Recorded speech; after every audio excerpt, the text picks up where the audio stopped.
السلام علیکم محمد صاحب۔ وعلیکم السلام جی میم صاحب، میرا کوشچن قرآن پاک سے متعلق ہے۔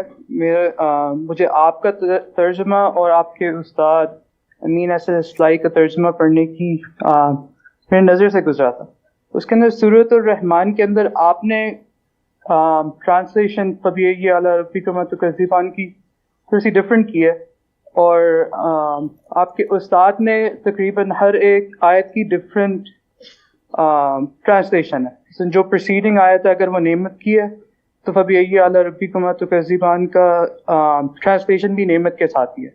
صرف میں یہ جاننا چاہ رہا تھا کہ یہ کتنا براڈ اس کا میننگ ہے اور یہ اتنا زیادہ ڈفرینس ہونے کی وجہ کیا ہے؟ جو لفظ عربی زبان میں استعمال کیا گیا ہے وہ اپنے اندر ایسی ہی وسعت رکھتا ہے، اور سیاق سباق کانٹیکس کے لحاظ سے وہ مختلف پہلوؤں سے استعمال ہو جاتا ہے۔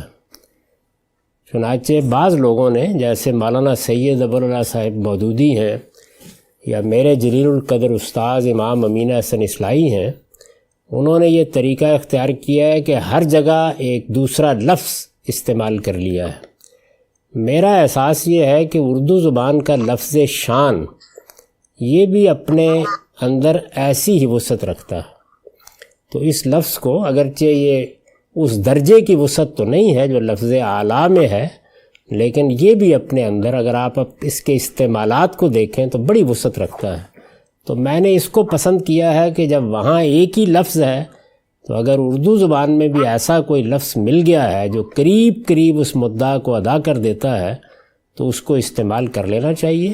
یہ دونوں طریقے بالکل ٹھیک ہیں اور دونوں اختیار کیے جا سکتے ہیں۔ بہت شکریہ سر۔